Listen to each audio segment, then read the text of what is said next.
पूज्य संतगण, गवर्नर श्री, मुख्यमंत्री श्री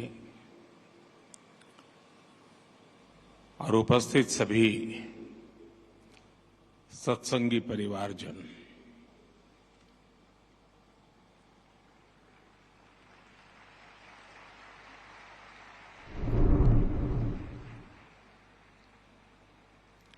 ये मेरा सौभाग्य है कि मुझे इस ऐतिहासिक कार्यक्रम में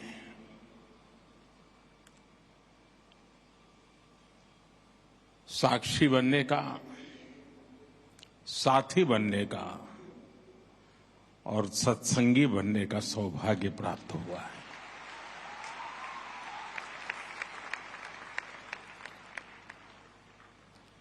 इतने बड़े स्तर पर और एक महीने भर चलने वाला ये कार्यक्रम, और मैं नहीं मानता हूं ये कार्यक्रम सिर्फ संख्या के हिसाब से बड़ा है, समय के हिसाब से काफी लंबा है, लेकिन यहां जितना समय मैंने बिताया, मुझे लगता है कि यहां एक दिव्यता की अनुभूति है।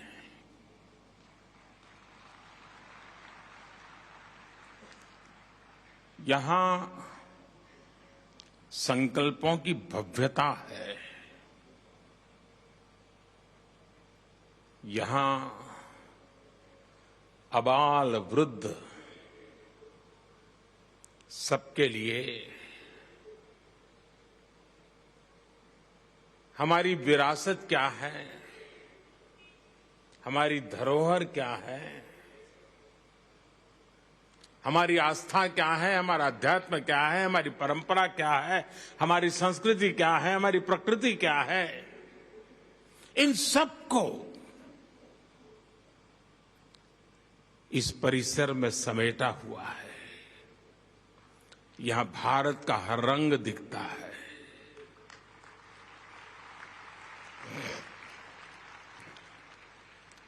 मैं इस अवसर पर सभी पूज्य संतगण को इस आयोजन के लिए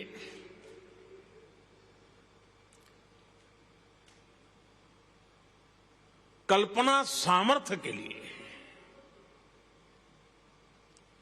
और उस कल्पना को चरितार्थ करने के लिए जो पुरुषार्थ किया है, मैं उन सब की चरण वंदना करता हूं, हृदय से बधाई देता हूं और पूज्य महंत स्वामी जी के आशीर्वाद से इतना बड़ा भव्य आयोजन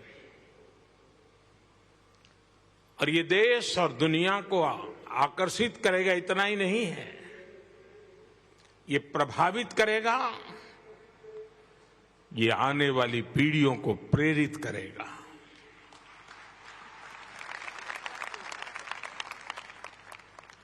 पंद्रह जनवरी तक पूरी दुनिया से लाखों लोग मेरे पिता तुल्य पूज्य प्रमुख स्वामी जी के प्रति श्रद्धा व्यक्त करने के लिए यहां पधारने वाले हैं। आप में से शायद बहुत लोगों को पता होगा, यूएन में भी, संयुक्त राष्ट्र में भी प्रमुख स्वामी जी के शताब्दी समारोह मनाया गया और ये इस बात का सबूत है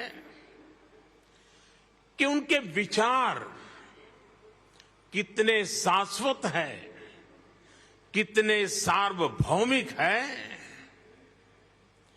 और जो हमारी महान परंपरा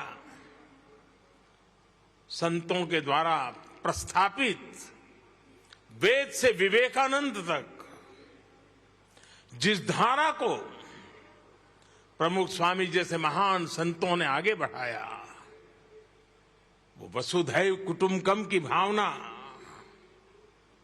आज शताब्दी समारोह में उसके भी दर्शन हो रहे हैं। ये जो नगर बनाया गया है, यहां हमारे हजारों वर्ष की हमारी महान संत परंपरा, समृद्ध संत परंपरा, उसके दर्शन एक साथ हो रहे हैं। हमारी संत परंपरा किसी मत, पंथ, आचार, विचार सिर्फ उसको फैलाने तक सीमित नहीं रही है। हमारे संतों ने पूरे विश्व को जोड़ने, वसुधैव कुटुंबकम के शाश्वत भाव को सशक्त किया है। और मेरा सौभाग्य है, अभी ब्रह्म बिहारी जी स्वामी कुछ न अंदर की बातें भी बता दे रहे हैं।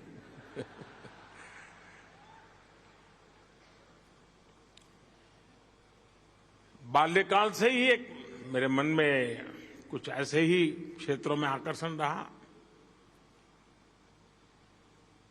तो प्रमुख स्वामी जी के भी दूर से दर्शन करते रहते थे। कभी कल्पना नहीं थी उन तक निकट पहुंचेंगे, लेकिन अच्छा लगता था। दूर से भी दर्शन करने का मौका मिलता था, अच्छा लगता था। आयु भी बहुत छोटी थी, लेकिन जिज्ञासा बढ़ती जाती थी। कई वर्षों के बाद 1981 में मुझे पहली बार अकेले में उनके साथ सत्संग करने का सौभाग्य मिला।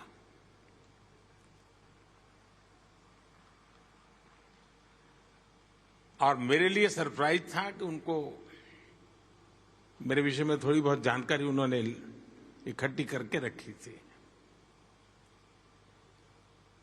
और पूरा समय न कोई धर्म की चर्चा, न कोई ईश्वर की चर्चा, न कोई अध्यात्म की चर्चा, कुछ नहीं। पूरी तरह सेवा, मानव सेवा, इन्हीं विषयों पर बातें करते रहे। वो मेरी पहली मुलाकात थी। और एक एक शब्द मेरे हृदय पटल पर अंकुरित होता जा रहा था।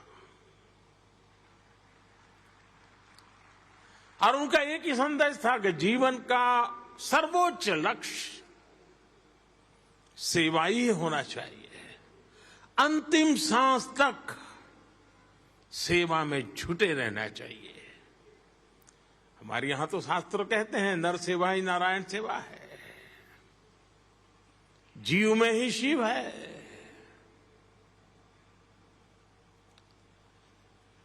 लेकिन बड़ी बड़ी आध्यात्मिक चर्चा को बहुत ही सरल शब्दों में समाहित करते, जैसा व्यक्ति वैसा ही वो परोसते थे, जितना वो पचा सके, जितना वो ले सके।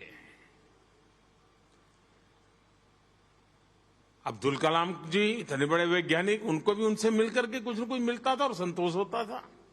और मेरे जैसा एक सामान्य सोशल वर्कर, वो भी जाता था, उसको भी कुछ मिलता था, संतोष होता था। ये उनके व्यक्तित्व की विशालता थी, व्यापकता थी, गहराई थी। और एक आध्यात्मिक संत के नाते तो बहुत कुछ आप कह सकते हैं, जान सकते हैं। लेकिन मेरे मन में हमेशा रहा है कि वे सच्चे अर्थ में एक समाज सुधारक थे, वे एक रिफॉर्मिस्ट थे। और हम जब उनको अपने अपने तरीके से याद करते हैं, लेकिन एक तार मुझे जो हमेशा नजर आता है, हो सकता है उस माला में अलग अलग मणके हमको नजर आते, मोती नजर आते होंगे, लेकिन अंदर का जो तार है वो एक प्रकार से